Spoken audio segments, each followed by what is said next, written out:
warahmatullahi wabarakatuh. Di sini saya Zaraula Mulfi akan menjelaskan tentang anak berbakat.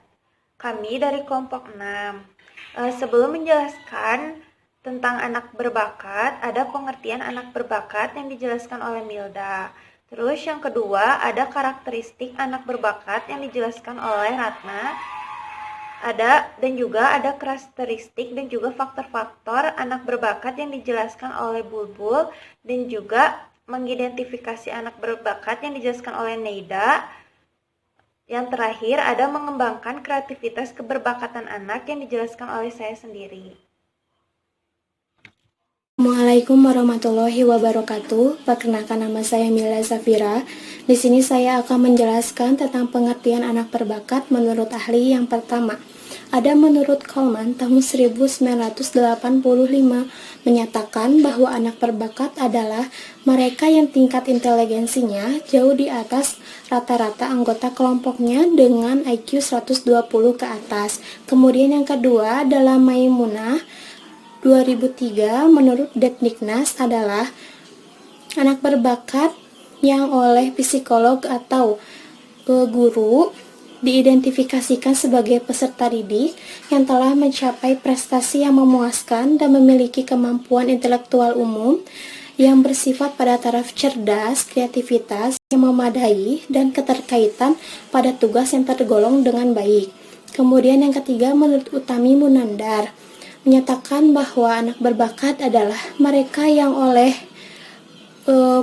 orang-orang profesional diidentifikasi sebagai memiliki kemampuan yang sangat menonjol sehingga memberikan prestasi yang sangat tinggi. Nah, dapat disimpulkan dari ketiga pengertian menurut ahli ini, yaitu anak berbakat adalah mereka yang memiliki kemampuan dalam bidang intelektual dengan IQ di atas 120 ke atas yang diidentifikasi oleh orang-orang profesional. Sekian. Assalamualaikum warahmatullahi wabarakatuh. Nama saya Ratna Yanuarti Ningtyas. Di sini saya akan menjelaskan tentang karakteristik anak berbakat.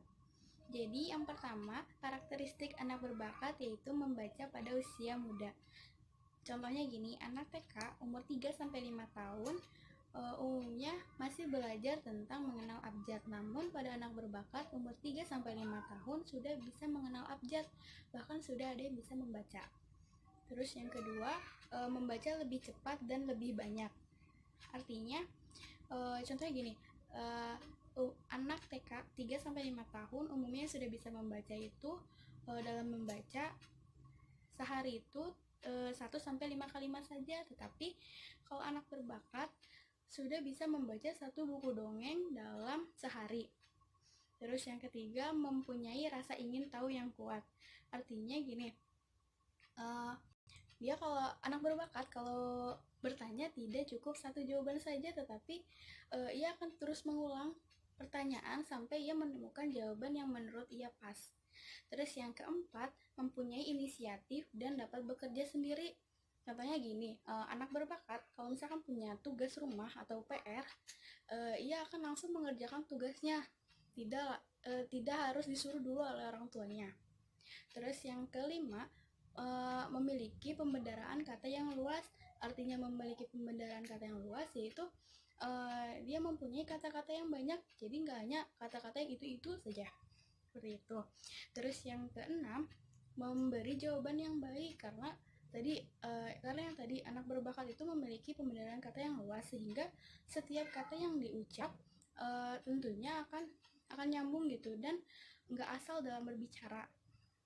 Terus yang ketujuh, dapat memberikan banyak gagasan. Jadi anak berbakat itu gak hanya memberikan 1 gagasan saja, tetapi akan memberi gagasan yang ini, yang itu, dan lain sebagainya. Terus yang kedelapan, yang terakhir, mempunyai minat yang luas terhadap masalah orang dewasa.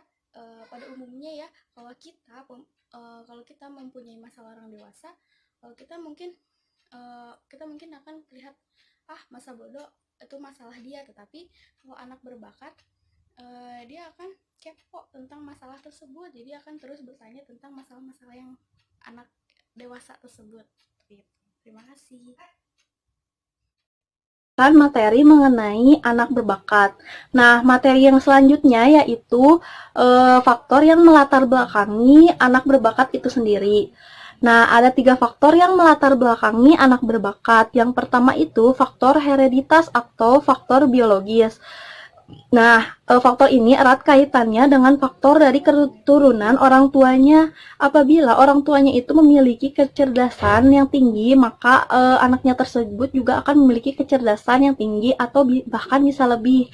Kalian pernah dengar kan tentang mengenai apabila anak tersebut mempunyai kecerdasan yang tinggi itu akan turun dari ibunya, sedangkan sikap dan akhlaknya itu akan turun dari ayahnya. Nah, faktor yang kedua itu ada faktor psikologis.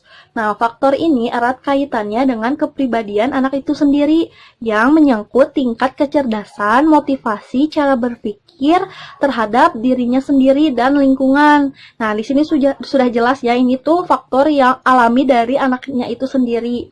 Jadi sudah ada dari sananya gitu. Jadi anaknya itu mempunyai motivasi maupun kecerdasan alami seperti itu. Yang ketiga itu faktor lingkungan. Nah, faktor ini juga hal yang terpenting dalam faktor yang melatar belakangi anak berbakat. Karena apabila lingkungan sekitarnya itu memiliki lingkungan yang negatif atau tidak nyaman untuk anak berbakat itu sendiri, maka akan membuat anak berbakat itu terhambat dalam pola pikirnya. Kenapa? Saya Naida Alfidani. Di sini saya akan menjelaskan tentang cara mengidentifikasi anak berbakat. Yang pertama, ada kemampuan intelektual umum, yaitu dengan cara mengtes kemampuan kecerdasan angka pada siswa, pemahaman verbalnya, kecepatan persepsi, penalaran induktif dan deduktif, lalu visualisasi spasial. Yang kedua ada tes inteligensi umum, yaitu tes yang berkaitan dengan kemampuan kecerdasan umum siswa dan bidang keberbakatan.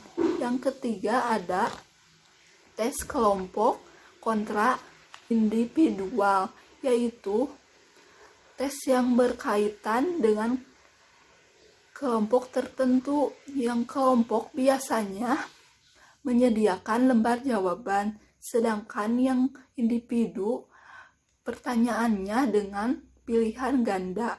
Lalu yang keempat ada tes hasil belajar yang didasarkan pada pengukuran hasil perolehan belajar dari hasil latihan program tertentu yang diikuti siswa.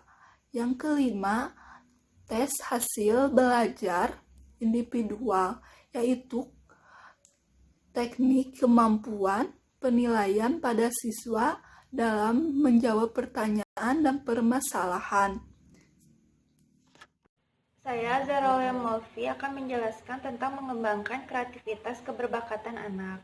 Yang pertama yaitu ada kualifikasi guru dalam membina kreativitas keberbakatan anak. Keberhasilan dalam mengembangkan kreativitas keberbakatan anak di sekolah dipengaruhi oleh kualifikasi guru dalam membina keberbakatan anak yang dijelaskan oleh Koni Semiawan pada tahun 1987. Ada persyaratan-persyaratannya. Yang pertama yaitu persyaratan profesional atau pendidikan, yaitu minimal sarjana S1, berpengalaman dalam mengajar dan menguasai teknik dan model penilaian yang mempunyai kegemaran membaca dan juga belajar. Yang kedua yaitu persyaratan kepribadian, yaitu mempunyai sifat toleransi, bersikap terbuka, peka terhadap perkembangan anak, dan mempunyai pertimbangan yang luas, penuh pengertian, mempunyai kreativitas yang tinggi, dan bersikap ingin tahu, adil dan jujur, dan juga berdisiplin. Yang ketiga ada persyaratan hubungan sosial, yaitu suka dan pandai bergaul dan mampu mempunyai dengan cepat tingkah laku orang. Berdasarkan pendapat tersebut, dapat kita simpulkan bahwa keberhasilan dalam mengembangkan kreativitas keberbakatan anak, seorang pendidik harus memiliki kualifikasi sebagai motivator dan juga fasilitator.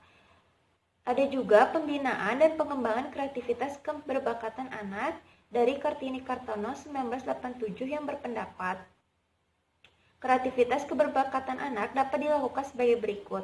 Yang pertama, ada pengembangan kognitif, antara lain dengan merangsang kelancaran dan kelenturan keaslian dalam berpikir. Kedua, pengembangan efektif yang dilakukan dengan memupuk sikap dan minat untuk bersibuk diri secara kreatif. Dan ketiga, ada pengembangan psikomotorik yang dilakukan dengan menyediakan sarana dan prasarana pendidikan yang memungkinkan siswa untuk mengembangkan keterampilan dalam membuat karya yang produktif dan juga inovatif.